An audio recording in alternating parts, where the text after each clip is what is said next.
I give a fuck? Why do I give a fuck? Why do I try so hard? Why do I care so much? Welcome to Why Do I Give a Fuck? A cross-cultural conversation between myself, Deanne Tate, and Johanna Thompson. In these times of great struggle and possible shift, we ask ourselves, why do we give a fuck about any of it? How does the lens we see the world through impact what we see? And what do we do about it? All right, and welcome back.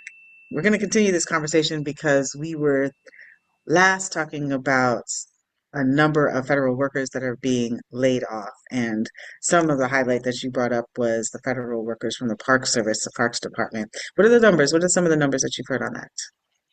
Of course, it's it's a daily changing situation, but last week alone, I believe there were some 6,000 employees that were terminated from the IRS. There were about 5,000 folks that were terminated from agencies across Health and Human Services. And it looks like maybe 1,000 national park employees. Of course, that number might have gone up between now, but somewhere around 20,000 federal workers and contractors have been laid off in just the past 20,000. 20,000. And they're being laid off by Elon Musk's team. Because the question I had was, what position does Elon Musk have to be, leading these mass layoffs of our government workers? That's a moving target too, because originally it was reported that he and Vivek Ramaswamy, who also ran for president as one of President. the Republican candidates early on, that the two of them were co-leaders of this new departmental agency, federal department called the Department of Government Efficiency, otherwise known as DOGE, DOGE. And so, but just in this past week, I heard at some point Trump saying that because there are, as you would imagine, there are, I don't know how many lawsuits that have been filed in federal and state level, probably courts, challenging Trump's, giving this unfettered access to Elon Musk, especially the IRS records. That was a lot of the buzz last week. Yeah, man. How is he giving away all of everybody's IRS records and then firing employees right before tax season? I know. This is like gonna be chaos. Yeah. Yeah, because Trump is always making a big deal about how he's going to be bringing in all of this new revenue, all of this revenue that has been owed to the US for, however many decades from other countries and from our own taxpayers, corporations that aren't paying their fair share. And yet he's firing all these people at the IRS. It's like, well, who's going to be processing? Who's going to be, yeah.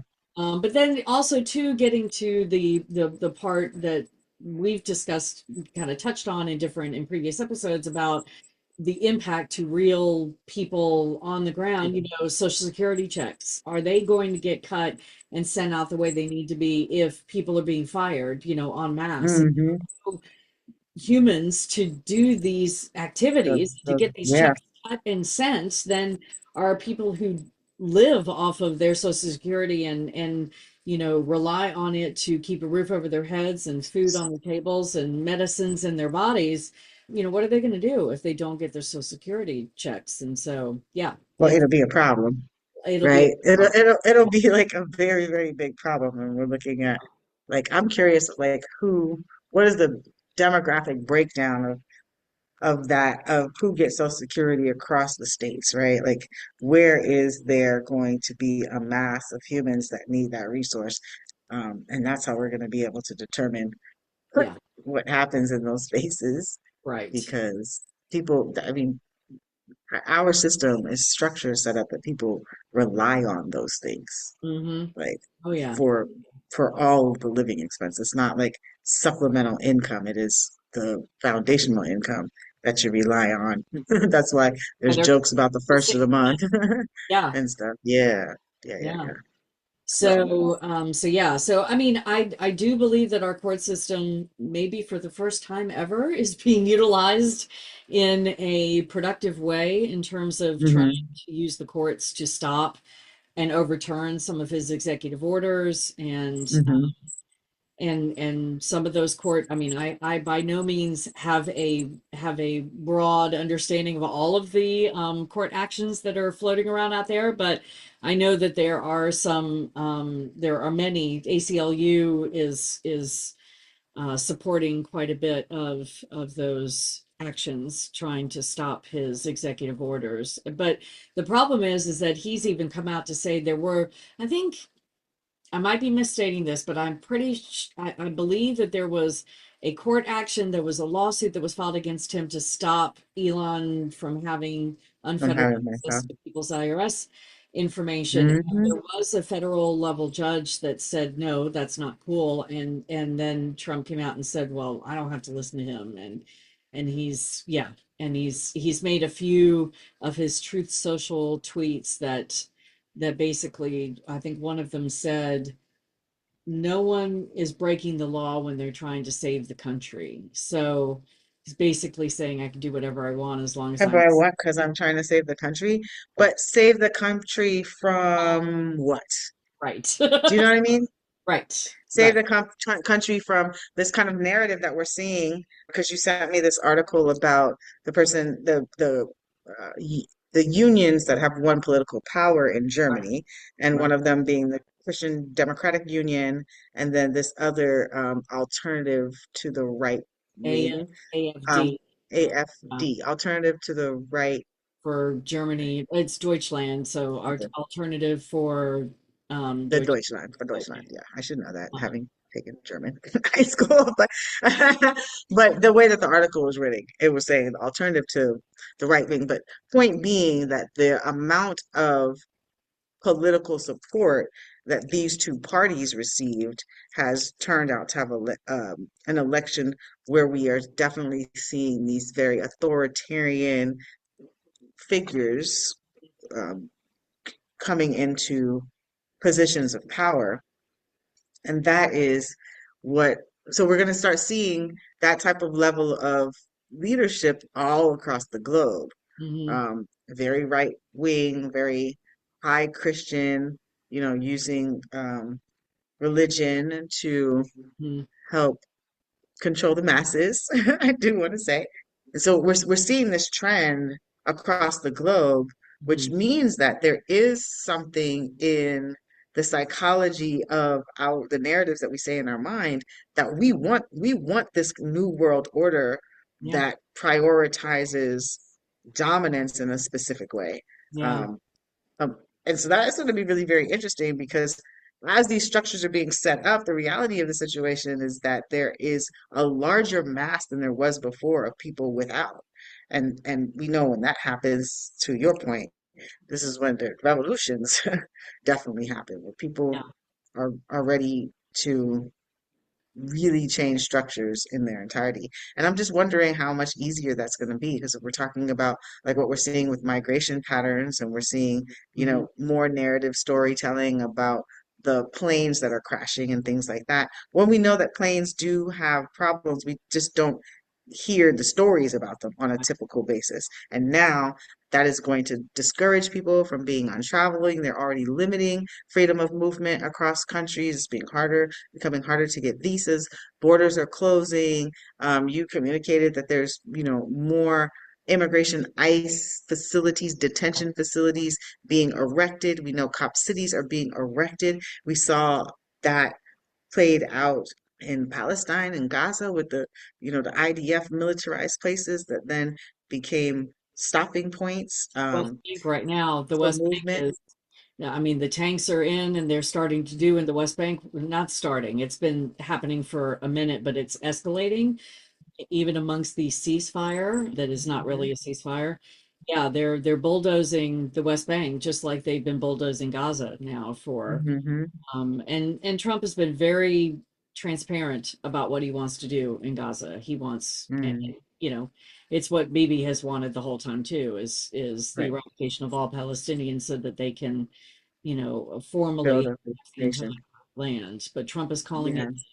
the Israeli Riviera is what he Mm, for the coastline of Gaza. And so he's being very transparent, and we will own it. He's saying we will run them all out, and we will own it, and it will be the most beautiful place. And then when reporters are asking, well, why do you think the Palestinians will want to leave their home? And he said, because it's a horrible place. It's a horrible. They're living in such horrible destruction, and then of course they would want to leave because we will build beautiful places for them and other places that they will go to. He has absolutely no concept of an indigenous mindset, which I'm not surprised by. I'm just saying out loud by the fact that is their land, that is their indigenous cultural land, and no, they don't want to leave it regardless of it's in rubble because of us. So why would that be the impetus behind them wanting to leave? So yeah, land would belong to whiteness, I'm wondering, yeah, across the globe. Like yeah. what land would actually be, I'm trying to think of the places. What land historically has belonged to this concept of white that we understand now? Oh, this concept of white. Hmm. Off the top of my head, all I would say was any land that was colonized. That Hmm. only through colonization does this version of Does whiteness. this type of whiteness get to say, I have ownership over the Right, land? right. Because you don't. Yeah, It's yeah. very skewed. You don't, and Yeah. everything is a take and a displace. You Hmm. know, Hmm. um, There and we're are gonna see more of it. people, there are countries that are predominantly white and maybe historically have been predominantly white, even though a lot we know that we all came from Africa. All life Mhm. spawns from the continent, but as people migrated and Migration went into pieces. different Mhm. climates and lost the melanin over generations of being there, there are places like my ancestral land, which is Scotland, that would be predominantly considered to be white, but whiteness, the concept of whiteness being dominant in a land that everybody looks the same Mhm. reverts back to its indigenous mindset in terms of we are Mhm. one with the land. And so yeah, this version of whiteness only exists in colonization. And Right. Right. In colonized communities, because I'm thinking if we were in Scotland or Ireland or any of the places where humans are white skinned mm, at this point, I don't think they're calling themselves white. They're calling themselves Scottish and Irish. I could be wrong. right, I'm not But sure, but yeah, yeah, that's I don't no, even. but and when we say this version of whiteness, that's what we're talking about Right, because the concept of whiteness is a created concept after right. 1942, after Mhm. they Yes, made whiteness, right? So we're yes, about to see what they're making of whatever this new world order configuration is going to look like. I don't right, know what they're going to call it, right, but that's what we're talking about. We're talking about recreating and redefining what humanity looks like in a very militarized way, different and technological way, different than we've historically experienced it, but it is the same process right. of And the domination. outcome, It's the same, yeah, going in, being extremely violent and aggressive, saying that it's manifest destiny, moving the people that are there, and saying that they never were there, right. Just robbing and disappearing like stealing their that in the stories, wrong space. robbing and stealing their history, robbing and stealing their name, robbing and stealing their food culture, all of the things, removing them to a different place and then creating this other narrative of existence and storytelling that is actually not based in fact and truth, and then that we all learn and hear and understand and think that it's okay for it to happen. Yeah, I'm And I'm I'm hoping that that curious. changes though. I'm sorry, I No, interrupted. go ahead. Well, as Go you ahead. described that, I'm curious, or what comes up for me is wondering whether or not it would be as successful. I'm thinking back to after the Civil Mhm. War and after Reconstruction, when the Jim Crow laws came in, and when the United Daughters of the Confederacy, took over the narrative that was then published in the textbooks. Mhm. One of the reasons why that worked is because they got access to the one thing that was teaching the next generations, which was textbooks. But of course, we Yep. didn't have internet, we didn't have TV, we didn't have, Yep. this broadcasting kind of things. So now, where they're trying to change the narrative and they're trying to disappear people and they're trying to erase history on a more broad, and they're even getting their own narratives, like they're Mixed cutting up. off their own noses despite their own faces. I don't know if you heard, most recently living in Florida, the gentleman who is Israeli in Florida that shot two people in the street because he believed them to be Palestinian, finding out after he shot them that they were actually Israeli. And then one of the victims of the shooting turned around and tried to say that the shooting was anti-Semitic when it was an Israeli gentleman that shot two other Israeli people thinking that they were Palestinian. And then Hmm. one of the victims tried to say that the shooter was that it was a hate crime and that the shooter was, I mean, it was a hate crime if he thought they were Palestinians, but the fact that they were of the same ilk, it would be like it's and then Chaos. the narrative was That's all, wild. isn't that crazy? And so Yeah, that's that's the so wild. they're tripping on each other to even get their narrative right, and they're all falling for the wrong, they're making the wrong judgments. Confused. So, and I wonder if that's a function. I said all that to say that I wonder if that's a function of the fact that we have such a broader access to information now that you can't just Yeah. do things in the shadows as much as you used to, because people have cameras everywhere and they're filming everything everywhere, and people, Karens can't be Karens without somebody getting it on film, and so it's like, The accountability, yeah. right? Like it's really And accountability I know for that's why your they're going your for the media behavior and to also the shut all narratives that. that are being told. Say it Yeah. again? Well, I know that's why they're trying to shut all the media down and they're trying to own Hmm. I know how they're trying to circumvent that broad spectrum awareness that we have nowadays because we have things at our fingertips. I get Hmm. why they're trying to do all of that. I just wonder if they're going to be as successful as it was back in the day when the UDC said, "Well, we'll just change the narrative in the textbooks and we're good." That's at least six to seven generations of people not knowing their own history, and Well, they so did have they are having test markets, right? Of like putting out these narratives and seeing how people respond. The thing is that right. the mass of human beings aren't going to spend time doing research and fact checking and all of that. They're just going No, to believe that what is given to them is the thing and make decisions off of that. And right. hopefully we maintain and or are teaching the next generation of people to be a lot more discerning about the information. Like I appreciate the narrative that's like continuing to remind us with the educational awareness that fact check everything that's on the internet is not true. And then fact You check need your to fact checkers, fact check your fact checkers, find out what your resources are. I mean, like that's the preliminary things that we learn when we're talking about, research and having primary source and secondary source. It's like really looking at what's true and then also being able to get things directly from the source because even with primary sources we got it directly from the source, but secondary sources are an interpretation of what reality is. And if people don't have the consideration of that primary source, then they might convey it differently than what is well, really the experience. it's like a big ass game of it's the big whisper game. Yeah, You man. Exactly. Exactly. Okay, know, so we have to when we talk about these things, we have to describe what it is. right. So the whisper game happens like this. Go ahead. So, we played it as a kid, and it was probably done. The teachers were probably teaching us that you can't always trust what you hear.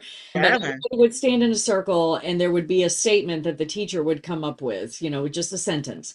And that sentence, each person would whisper that sentence into the ear of the person next to them. And by the time it gets around the circle, the last person will say the sentence out loud, and then you can compare what the original sentence was to the sentence that ended up after it went through all of those filters. If you had 20 kids in the class, go through 20 filters, and then how different the sentence would be by the time it got around the circle. And Hmm. that's what we're dealing with right now. Is that it's a big ass whisper game. Yeah. No, for real, it's very, very, and what happens in those games is very rare that the thing that was said at the beginning is the thing that Oh, very comes rare, out at the end. Very rare, very like rare. super, super rare. So yeah, I mean, all of this is awe is awesome. I was gonna say awe-inspiring, but it's not really inspiring because there's like awe caution that Mm, is existing in me because I'm excited about transformation. I am concerned about who's leading it. mm, yeah, yeah. Yeah. And And like what but their real intention. I'm with you on being, I mean, because what I was thinking of is we were just talking about that whisper game. I'm thinking we are being, because of all the, I mean, people are exhausted already, you know, and it's been a month. We just passed a month of him in office, and people are exhausted already. But I've always believed that this country, that the US was, I used to tell my daughter that she was a 2x4 kid. She Okay. had to be A hit two by upside the head four. with a 2x4. You know, Oprah Uh-huh. talked about this a long time ago. You get the Yeah. whisper, and then you Yeah. get the tap on the shoulder, and then you get the smack, Someone need a two and by you four. get the 2x4 upside the head, and then you get the brick wall. And it's like if Okay. you need to train yourself to I try to like get that the two by message four. on the whisper, or maybe the tap on the shoulder, you know, otherwise you're always going to be getting hit upside the head. And Yeah. my kid was a 2x4 kid. She did not get the whisper. She did not get the tap on the shoulder. It was always had to be the 2x4. And our That's so country, our society, and I'll just speak about the U.S. because that's my lens, is a 2x4 lens or a brick wall. You know, maybe not even a two Yep. by four. Yeah. So we, you know, as detrimental and devastating as all of this stuff is, and how exhausting everybody already is, this is our 2x4. This is our, you know, God forbid we have to get to the brick wall, but you know, some would say that his elevation back into one of the most Office is positions of the land was it was the brick catalyst. wall. So Yeah, yeah. we're gonna Absolutely. That is exactly. we're Yeah. gonna have to morph or die, you know. Yeah. Yeah, man. And it's not, and we're talking of really from a very US perspective because that's appropriate because that's where we're from and understand.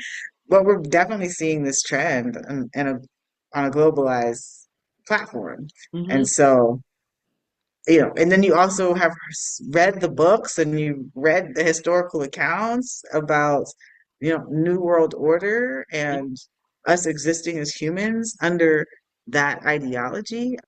And that's going to be difficult. It's looking difficult, so it is important to be where you're comfortable experiencing it because the train is way past the station. Has left it so Way, way past the and station. has not only left the station but destroyed the Mhm. tracks behind it. Mm. so Ooh. so it can't go Yeah, back. explain that further. I love that visualization, that metaphor. Yeah, Um, I think in but pictures. But leaving like well, I mean, it's we've it's left the station, and you know, and what's interesting is that I'm being reminded that the one of the main things that the far right likes to hold on to was make it great again, you know, to go back. yeah, But to something. we can't go back. I mean, we won't. You know, it's not. I don't even think we're. I don't think it's possible to go back to what they think was this idyllic time. I mean, the train is Yeah. station, but that's because they don't understand that empire is falling. They think Hmm. they're shoring up this, you know, fortress that is impenetrable, and what they don't understand is they're literally tearing it to Yeah. shreds. Yeah.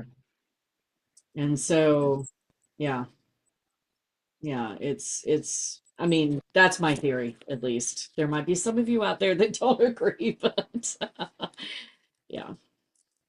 I definitely hear you on that. And what are some of the things that we want to see maybe?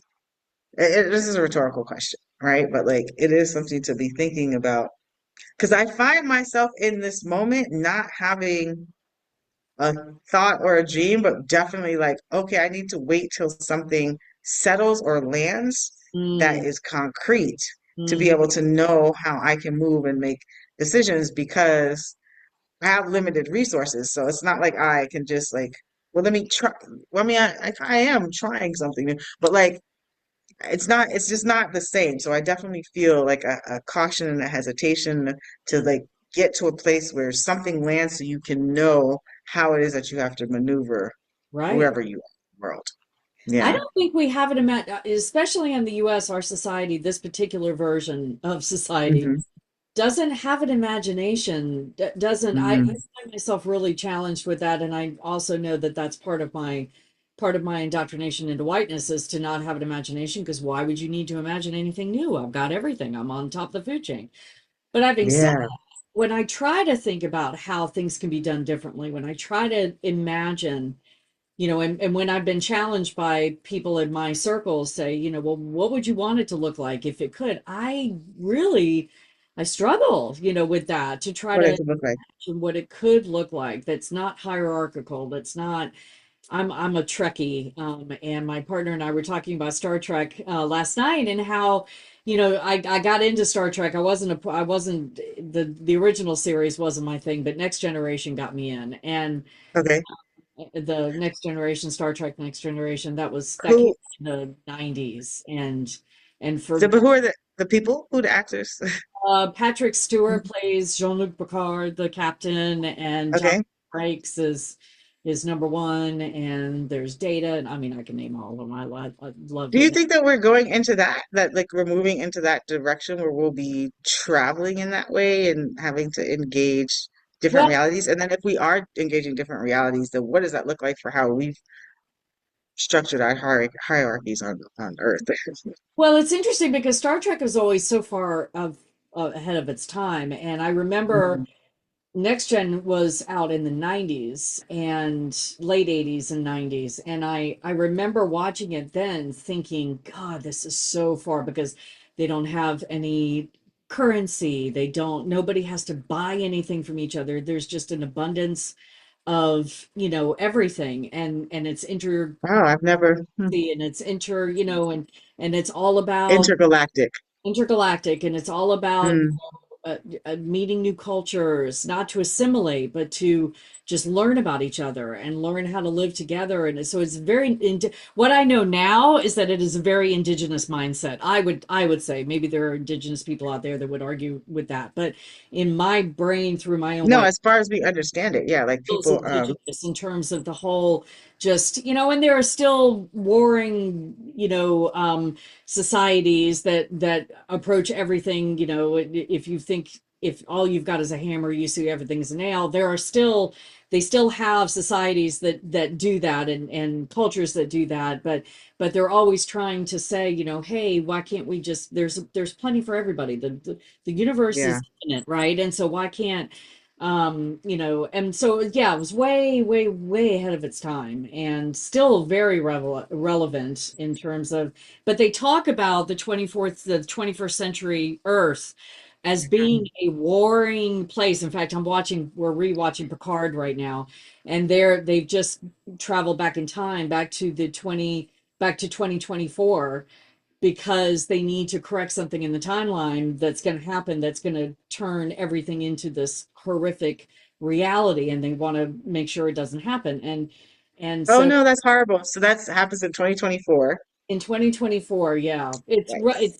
there's a certain deity, that's an entity that's shifted the timeline, and so Picard and everybody have gone back to try to make sure that doesn't happen, so that humanity projects in the, and ascends and gets better That's, in the way that um, it should, instead of this horrible reality that happens because this entity tweaks something. He's a little menace. His name is Q. And for all the Trekkies mm. out there, I'm speaking your language.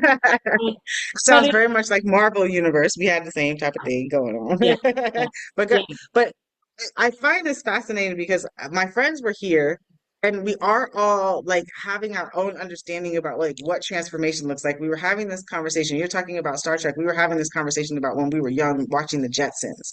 And yeah, like yeah. we are actually living the Jetsons. Like if you think about the Jetson things, the microwave, food popping out, the way the refrigerators are, things that open, we haven't started having our own personal fly units yet.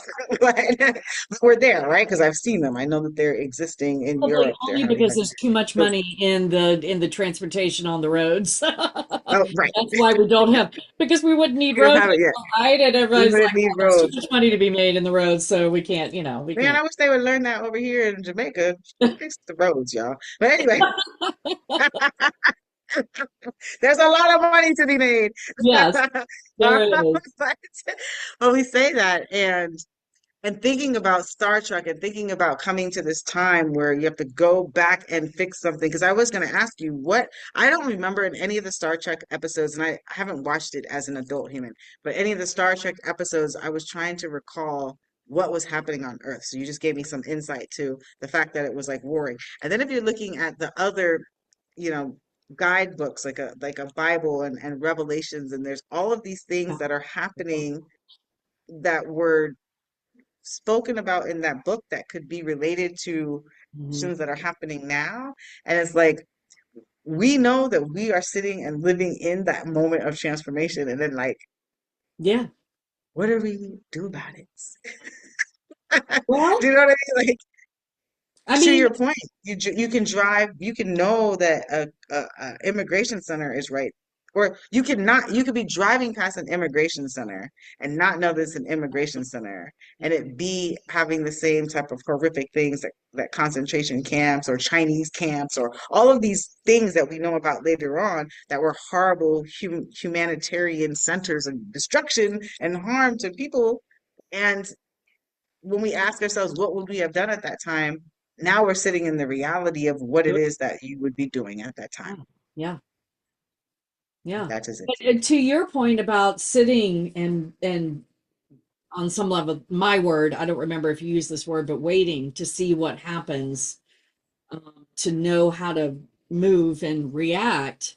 You know, I do think that is part of it, you know, that there's things to be doing. Like if I find out that there's a detention center, you know, somewhere near me, or I find out where a detention center is, I could stand outside of it with a sign and say, did you know that they've got, you It's a know, detention migrant center. children held captive in this building? You know, I mean, they're If you're allowed to, you might because be arrested for that nowadays, though. the shadows are why, you know, why these kinds of realities are allowed to happen, you know. And Mm. we didn't know there obviously there were people living in Auschwitz, in the town of Auschwitz, with Hmm. the With the concentration concentration camp, right? camp. Right. And did they Well, feel you safe? hear the stories. They, you know, Yeah, in community, you do hear the stories. yeah, And I am curious. I don't know, 'cause I don't know if you were able to hear me when you said it. Like you standing outside with a sign might not be legal anymore, right. and you get arrested because most of the detention centers are private industry. Yeah, So you can't protest it's private private property. corporations because there's Right, more rights that corporations have than humans at this point. right. And so it's like these are things that we need to be thinking about in this new world order that we're existing in. And not get so overwhelmed that we become stagnant. Right. And learn how to take care of yourself and rest because a lot is going on and we are feeling it. Why do I give a fuck? Why do Thanks for I joining give a us. fuck? Until next time, Why as you do I move try throughout so your day, hard? continue to ask yourself, Why do I give a Why Do I Give a Fuck is produced in collaboration with Johanna and Deanne. Music by Norwegian musician Water. See you next time.